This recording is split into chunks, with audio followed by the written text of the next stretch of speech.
Hi అండి. I'm doctor Sudheer Reddy from Anvik hospital. కిడ్స్‌లో మనకు టాపిక్ ఒకటి ఎక్స్‌ప్లెయిన్ చేస్తాను. కిడ్స్‌లో మనము స్పోర్ట్స్ యాక్టివిటీని ఎంత యాక్టివ్‌గా ఎంకరేజ్ చేయాలి అనే కాన్సెప్ట్ గురించి ఒకటి ఎక్స్‌ప్లెయిన్ చేస్తాను. నేను చదువుకున్న టైంలో గానీ, దీని గురించి నాకు తెలీదు గానీ, స్పోర్ట్స్ యాక్టివిటీని ఈవెన్ నేనైతే అంత యాక్టివ్‌గా ఎంకరేజ్ చేయలేదు. బట్ దాని ఇంపార్టెన్స్ ఏంటి అనేది నేను ఒకసారి ఎక్స్‌ప్లెయిన్ చేస్తాను. మనకు లాస్ట్ వీడియోస్‌లో కూడా నేను చూసాను. అంటే లైక్ మెనోపాజ్‌లో తీసుకోవాల్సిన జాగ్రత్తల గురించి, వాటి గురించి ఎక్స్‌ప్లెయిన్ చేశాను గానీ, ఎప్పుడు కిడ్స్ దాని గురించి అయితే మేము చాలా వరకు ఎక్స్‌ప్లెయిన్ చేయలేదు. మా సన్ వచ్చాడు యాక్చువల్లీ. వచ్చేసి డాడీ ఈవెంట్ ఆర్గనైజ్ చేశారు. మా స్కూల్ వాళ్ళంటే లైక్ మారథాన్ లాగా ఒకటి అలర్ట్ చేశారు, నాకు పంపించండి అని చెప్పేసి. సో ఇప్పుడు యాజ్ ఎ పేరెంట్గా, మదర్గా, వీళ్ళలో యాజ్ ఎ డాక్టర్గా ఇప్పుడు నేను చూసుకుంటే నాకే ఉన్న బిజీకి అంత దూరం వెళ్ళాలి, మార్నింగ్ 4కి లేయాలి, గచ్చిపోలి వెళ్ళాలి, మళ్ళీ అక్కడ ఈవెంట్ పార్టిసిపేట్ చేయాలంటే అక్కడ వాళ్ళు 5:35, 5:45కి ఈవెంట్ రిపోర్టింగ్ టైం. సో వెళ్ళాలా లేదా అనేది కాన్సెప్ట్ బేసిక్. అంటే how much time you are giving to your kids. So first I side no no no no no I can't give, నాకు సర్జరీస్ ఉన్నాయి ఇది అని చెప్పేసి ఆలోచించాను. తర్వాత వాడు ఎంత హర్ట్ అయ్యాడు అంత హర్ట్ అయ్యాడు. ఇంకా తర్వాత మళ్ళీ నేనే ఒక 1 అవర్ ఆలోచించి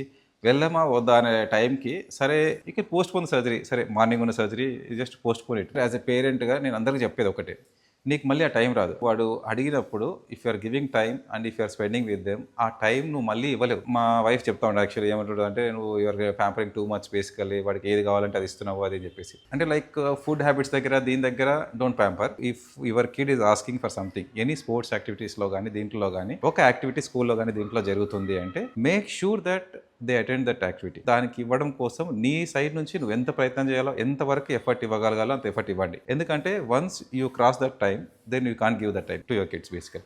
సో దీనివల్ల వాళ్ళలో ఏంటి అంటే, చిన్నప్పుడు if they are seeing the sports activities outside, if they see outside people, if they see the events, they will develop that culture basically.